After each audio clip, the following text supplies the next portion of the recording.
বছরের পর বছর একজন মা নীলঘুম রাত কাটায়, এই বুঝে আমার খোকা আমার কোলে ফিরে এলো। রাস্তায় একটি পাতার শব্দ পড়লে মা চিন্তা করে হয়তো আমার খোকা রাত গভীরে সে পথ হেঁটে আমার ঘরের দিকে আসছে। এই যে একজন মানুষকে গুম করা কত ভয়ঙ্কর একটা ব্যাপার। সাম্প্রতিক আয়না ঘরের যে দৃশ্য আমাদের মাননীয় প্রধান উপদেষ্টা সহ রাষ্ট্রীয় ব্যক্তিবর্গ জাতির সামনে উন্মোচন করেছেন, আমরা সেই গুমের রাজ্যে আর কোনদিন ফিরে যেতে চাই না।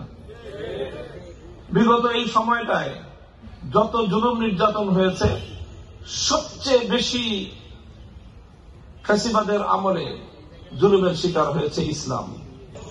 ইসলামী রাষ্ট্র প্রতিষ্ঠাকামী জনশক্তির উপর নির্যাতন বহু মাত্রায় হয়েছে। তাদেরকে শুধুমাত্র জানে মেরে ফেলা হয়েছে তা নয়, বরং প্রত্যেকজন আলেমকে, প্রত্যেকজন ইসলামী নেতৃত্বকে হত্যা করার আগে নানাভাবে তাদের চরিত্র হনন করার পর্যন্ত চেষ্টা করা হয়েছে। আপনারা তাকিয়ে দেখুন, যতজন আলেমকে বিচারিকভাবে হত্যা, দাগ বহন করবে, ক্ষত বহন করে চলবে, এই অত্যাচার এবং এই জুলুম বরদাস্ত করা যায় না। এই জন্য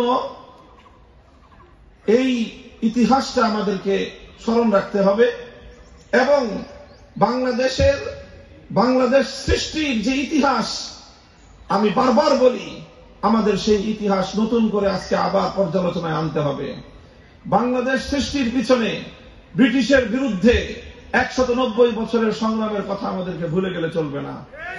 আমি বলি, বাংলাদেশ তিনটি আধিপত্যবাদের বিরুদ্ধে লড়াই করে বিজয় অর্জন করে বাংলাদেশ অর্জিত হয়েছে। প্রথম আধিপত্যবাদ ছিল ব্রিটিশ আধিপত্যবাদ, 190 বছর পর্যন্ত তাদের বিরুদ্ধে লড়াই করতে হয়েছে। তারপরে পশ্চিমবঙ্গের আধিপত্যের বিরুদ্ধে পূর্ব বাংলাকে লড়াই করতে হয়েছে, যুদ্ধ করতে হয়েছে, রক্ত দিতে হয়েছে। তখন এই রবীন্দ্রনাথ বাবুরা, তারা এই পূর্ববঙ্গ, ঢাকা বিশ্ববিদ্যালয়ের উত্থানকে ঠেকিয়ে দেওয়ার জন্য সহিংস আন্দোলন করেছিল।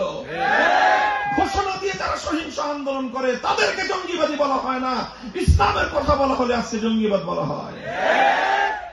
এই পশ্চিমবঙ্গের আধিপত্যবাদের বিরুদ্ধে লড়াই